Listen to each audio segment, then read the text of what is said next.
Okay, Tony, we're gonna do Well All Right by Buddy Holly. So there's gonna be 2 on the E, 2 major. on the A, yes. I'll use some tooth. And then that's it then. Like this.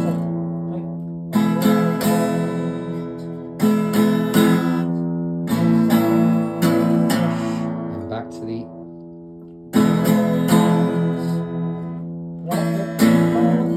well done, B, good. Back to the E. And then A.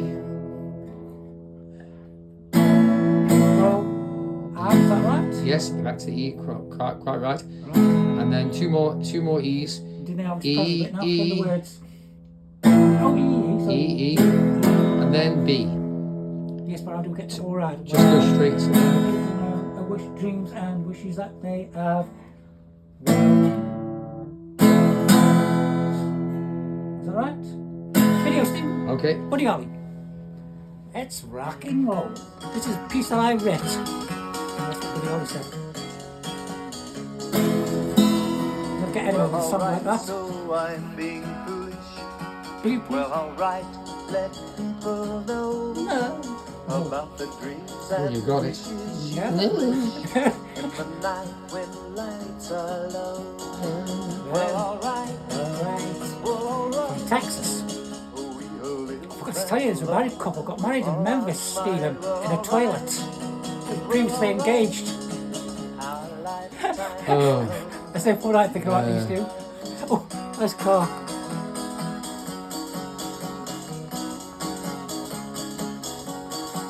So I had top of radio today.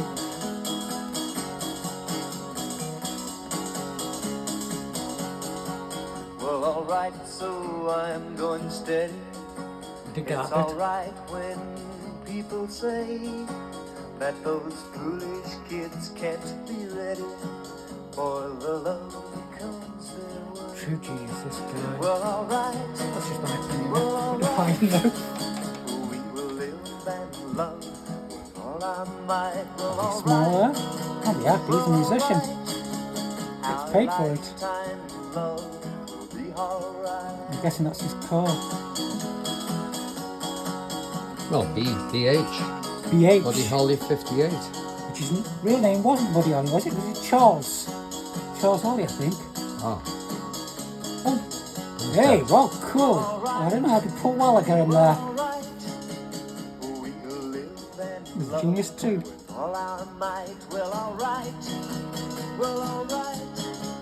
Our lifetime love. Oh, carry on, Stephen. Hold it there.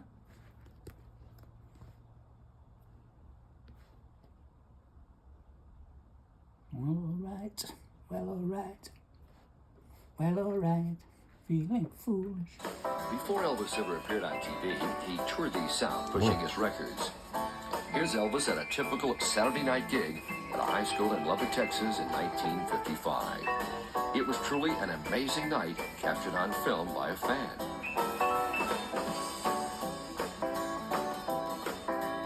This is Elvis backstage with his band and a few friends who became rock legends.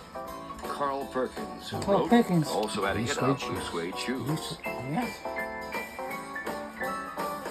So that. There's a very young Johnny Cash who had yeah, just recorded Steve Buddy Holly. his first record. Also sharing the bill with Elvis was Buddy Holly. There he This is. is Buddy before he formed his band, the Crickets. These are probably the first motion pictures ever taken of Elvis. Oh, I just need to get this one, Stephen, please.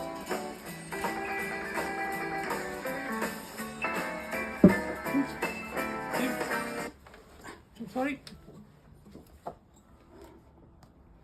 I'm Gary Graffman. I'm so happy to be on this show called Living the Thanks, Classical wait. What's Life. sexy about And I look forward to our discussion. that? Me too. 4 or 5 show some talent in anything, whether playing the violin or playing tennis.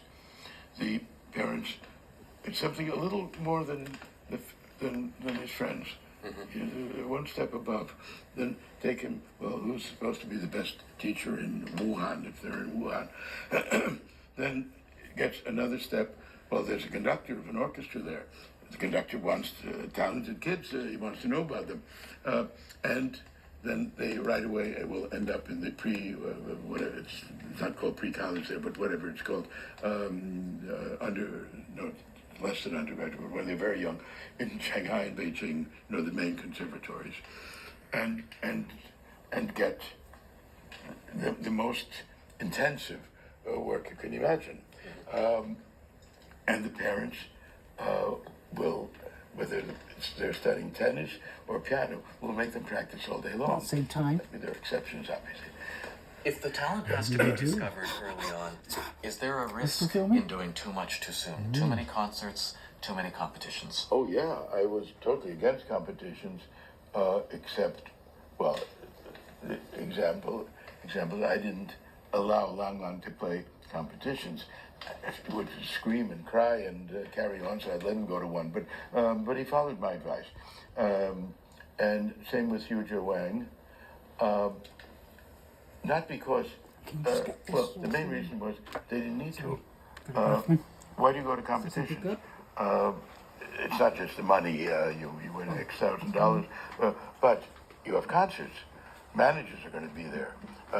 Conductors might hear you. It might be the beginning of a career. Even if it's a small competition, but so in a small area, you'll play with the local orchestra, and maybe you'll be re-engaged, and then other people will hear you.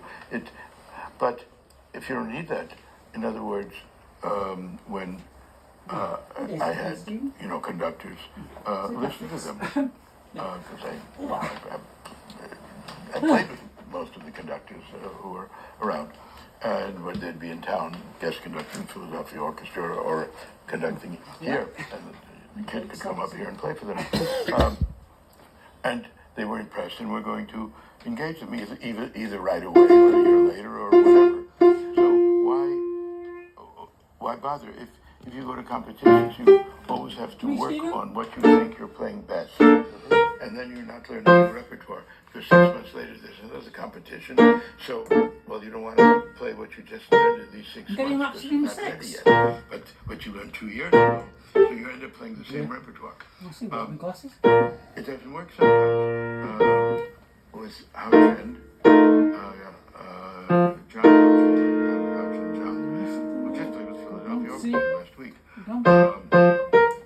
He also, everybody said he's terrific. Manager said, oh, he's wonderful, but I have too many pianists on my list. The conductor said, I won't hear him again in 2 years because he's a big talent. But they didn't engage him right away. So he went to the Clyburn competition. I had no objection to that. He had nothing to lose because nobody offered him anything. He got the gold medal, and so it worked out. For each case, you can't, it's special for each person.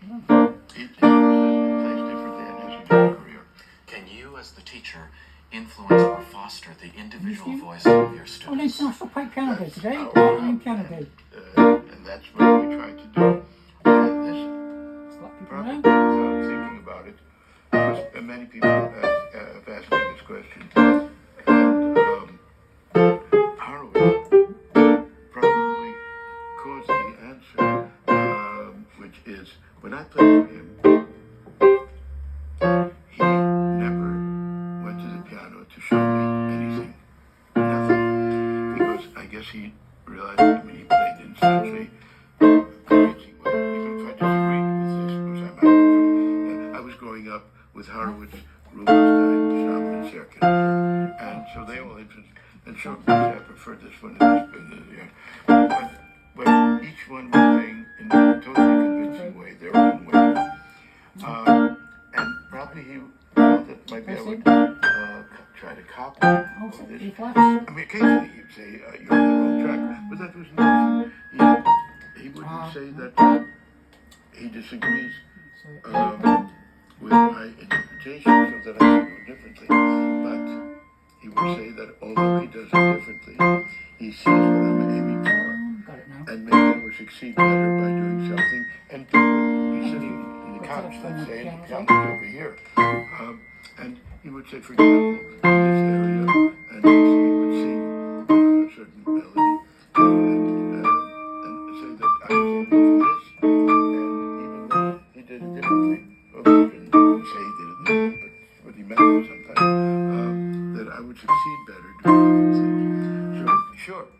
composer likes to play very softly. Well, they do play very softly. But beyond that, every artist is different. What was it like playing for Horowitz? Was Horowitz in person very different from Horowitz the legend on stage? Okay, just share the steam. Hungarian Rhapsody. I call this the Hungarian Rhapsody number 6. It's a very famous piece that Marcel Argerich, the German composer, plays. One of the times that he took off from giving concerts, he was not playing at all. That's rock and roll. I mean, no, that's Hungarian Rhapsody. Franz Liszt. And he had heard